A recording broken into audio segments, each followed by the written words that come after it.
Terima kasih Bu. Iya, sama-sama.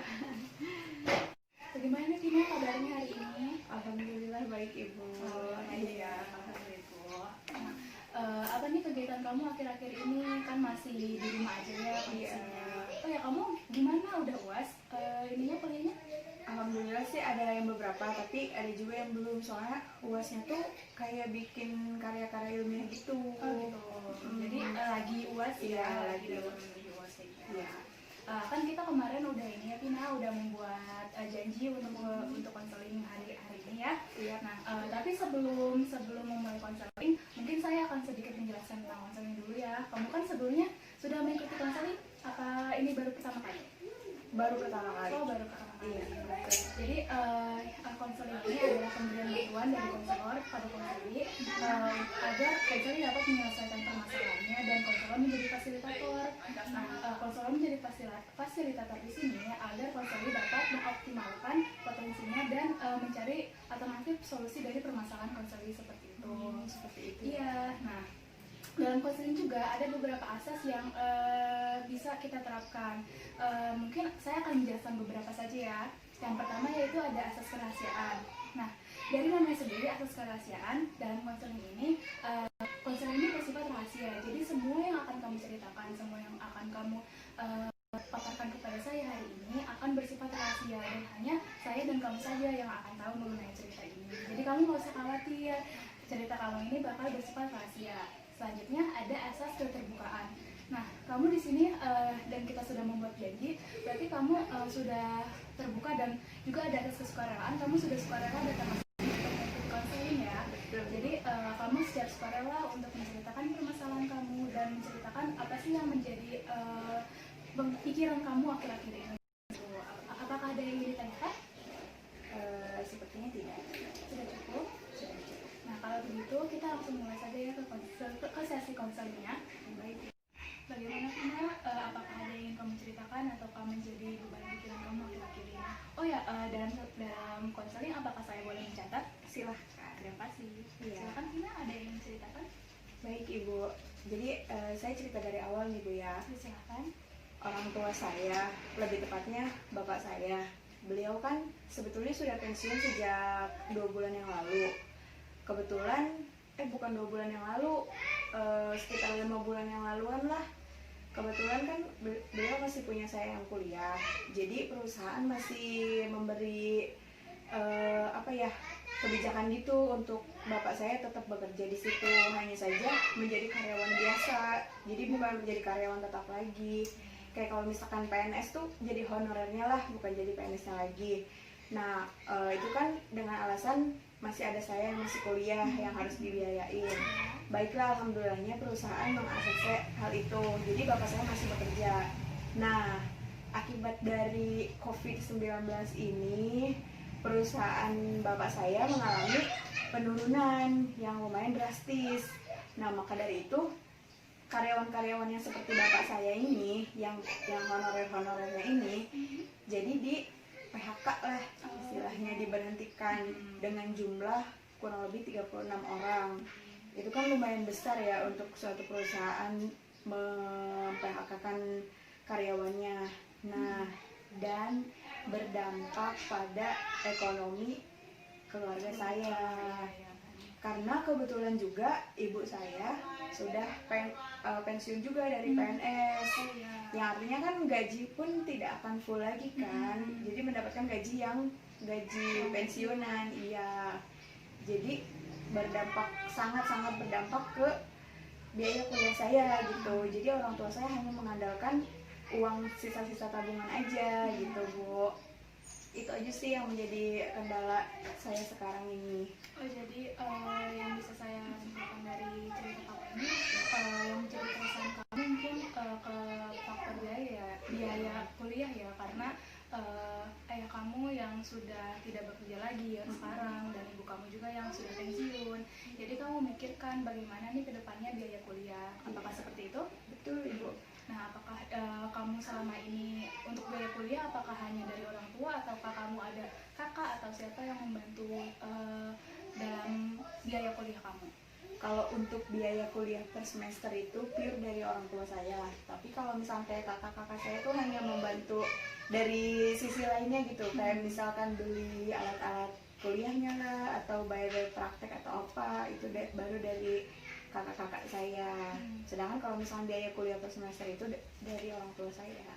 Oh, seperti itu. Jadi biaya untuk kuliah sendiri dari orang tua kamu ya, dan kakak-kakak kamu membantu untuk keseharian kamu. Iya, biaya yang lainnya. Oh, jadi seperti itu ya Vina. Saya bisa mengerti apa yang kamu rasakan. Pasti menjadi beban pikiran sekali ya, apalagi kedua orang tua kamu sekarang sudah tidak bekerja. Betul. Nah, kamu itu sekarang udah semester berapa ya kalau boleh ibu tahu? Semester 4, Bu. Oh, semester 4 ya. Mau kelima kan, ini lagi UAS. Oh, masih ada 2 tahun ya setidaknya untuk kuliah. Nah, apakah kamu sudah membicarakan hal ini mengenai kekhawatiran kamu dengan orang tua kamu, terutama dengan ayah kamu? Sudah dibicarakan dari pertama ayah saya dapat telepon dari perusahaannya, langsung ngobrol gitu sama ayah saya kan, mengenai kuliah saya ke depannya gimana, dan juga ngegunain uang tabungan ini kayak gimana ke depannya, itu udah diobrolin. Terus tanggapan dari orang tua kamu mengenai hal itu bagaimana? Orang tua saya sih selalu memberi saya semangat untuk ayo rezeki dari mana aja kita bisa gitu. Kayak untuk kedepannya kita harus bisa nih ngolah uang ini biar muter gitu, biar nggak stuck di sini dan ada pemasukan dari yang lain gitu. Jadi orang tua terutama ayah kamu ya tetap mensupport kamu untuk kuliah ya berarti. Betul. Nah, apakah kamu dari kamu sendiri nih ada nggak sih yang menurut kamu yang bisa kamu lakukan nih untuk membantu orang tua kamu? Bagaimana? Lebih ke membantu orang tua sih itu terlalu jauh ya. Kayak misalkan untuk diri saya dulu aja deh. Kayak misalkan untuk membiayai kuliah saya dulu, itu juga bisa jadi sih mengurangi beban orang tua kan. Saya insya Allah saya akan melakukan usaha lagi, bisnis kecil-kecilan lagi. Sebenarnya kan saya dulu juga sempat kayak bisnis kayak gitu, dan alhamdulillah itu sangat membantu saya banget. Tetapi akhir-akhir ini karena pembahasan akan banyak hal ini, saya menjadi sedikit kesulitan lah gitu. Dan saya mulai sekarang tuh mulai belajar lagi, menggali lagi bagaimana cara memulai bisnis melalui sosial media gitu kan. Sekarang kan lagi pembatasan, jadi nggak bisa secara langsung gitu, secara offline, jadi otomatis harus online kan. Nah dari situ saya belajar lagi, terus menggali lagi, saya baca lagi tentang bisnis itu, dan insya Allah saya bakal memulai bisnis lagi gitu. Sekarang lagi nunggu barang datang dan saya baru memulainya. Saya sangat mengapresiasi ya terhadap apa yang ingin kamu lakukan untuk setidaknya meringankan orang tua dan mencari solusi dari permasalahan kamu sendiri. Saya sangat mengapresiasi hal itu karena dari diri kamu sendiri, kamu tidak hanya resah, tapi kamu juga memikirkan cara apa sih yang bisa kamu lakukan untuk menghadapi hal itu seperti itu. Ya, terima kasih. Selain dari keresahan kamu tadi ya mengenai biaya kuliah dan kamu juga sudah menemukan apa yang bisa kamu lakukan, apakah ada lagi keresahan yang kamu rasakan mengenai hal ini? Untuk keresahan yang lain sih sepertinya belum ada, dan semoga tidak ada ke depannya ya. Tetapi apakah ibu punya solusi lain untuk saya melakukan usaha yang lain gitu, Bu? Oh, seperti itu. Mungkin sedikit saran saja ya dari saya, terutama kamu yang masih kuliah sekarang ya. Nah, biasanya di kuliah itu kan ada banyak beasiswa yang bisa kamu ambil dan coba untuk mendaftar. Jadi salah satu yang bisa kamu lakukan yaitu mendaftar beasiswa untuk meringankan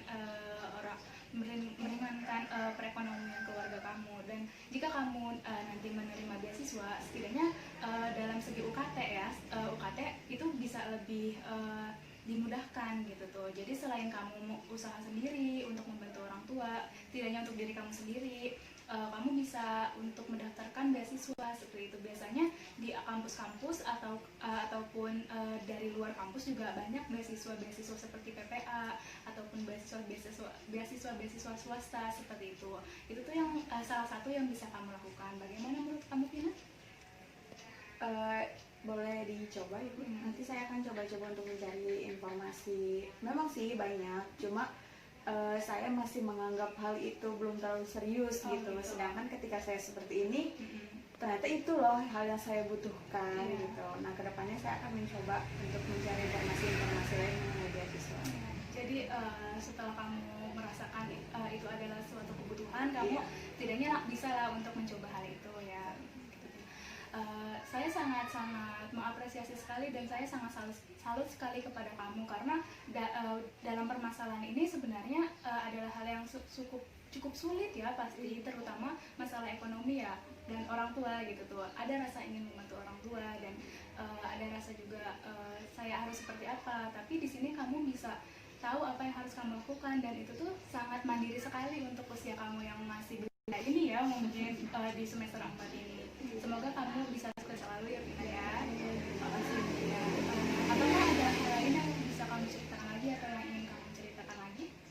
Mungkin sudah cukup Bu, dan terima kasih untuk saran-sarannya. Iya, sama-sama. Nah, mungkin selanjutnya yaitu kita membuat rencana ke depannya yang tadi sudah kamu paparkan. Rencana ke depannya kamu akan membuka usaha untuk membantu diri kamu sendiri di kuliah dan orang tua tentunya sedikit, dan kamu bisa juga mencoba saran ibu mengenai untuk daftar beasiswa di kampus. Mau diterima atau tidak saran dari ibu, ibu kembalikan lagi ya ke kamu, tapi itu cukup layak untuk dicoba ya. Jika kamu mungkin dari hasil konseling hari ini saya akan sedikit menyimpulkan ya mengenai dari awal sampai akhir ini. Nah, permasalahan kamu akhir-akhir ini yang menjadi keresahan kamu yaitu mengenai faktor ekonomi ya, dimana orang tua kamu yang ayah kamu sudah tidak bekerja lagi dan ibu kamu yang sudah pensiun. Nah, dari situ hal itu berdampak sekali kepada kamu selaku mahasiswa dan biaya perkuliahan kamu.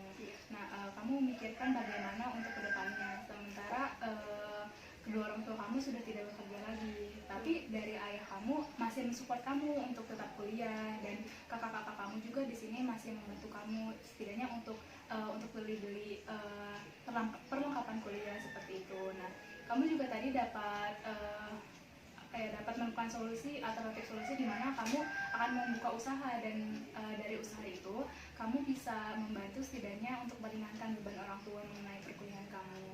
Dan selain itu saran yang bisa saya berikan tadi mengenai beasiswa bisa kamu coba untuk kedepannya. Bagaimana Vina? Apakah ada yang ingin ceritakan lagi setelah ini? Mungkin cukup Ibu, tetapi saya akan mengucapkan terima kasih kepada Ibu telah memberikan saran-saran dan membuat hati saya sedikit lega karena telah mencurahkan apa yang saya rasakan gitu akhir-akhir ini. Pokoknya terima kasih banyak ya Bu ya. Nah, bagaimana nih Vina perasaan kamu setelah mengikuti konseling hari ini? Alhamdulillah saya merasa lega karena apa yang saya rasakan, keresahan-keresahan apa yang saya rasakan akhir-akhir ini terluapkan ke Ibu gitu. Terima kasih Bu. Ya, sama-sama. Saya bersyukur sekali ya kamu bisa datang ke sini dan bisa bercerita, dan hal itu bisa membuat kamu lebih lega dan kamu juga mendapatkan alternatif solusi dari permasalahan kamu. Saya juga mengucapkan terima kasih kepada kamu yang telah mau datang ke sini dan secara sukarela mengikuti konseling hari ini, dan semoga kamu dapat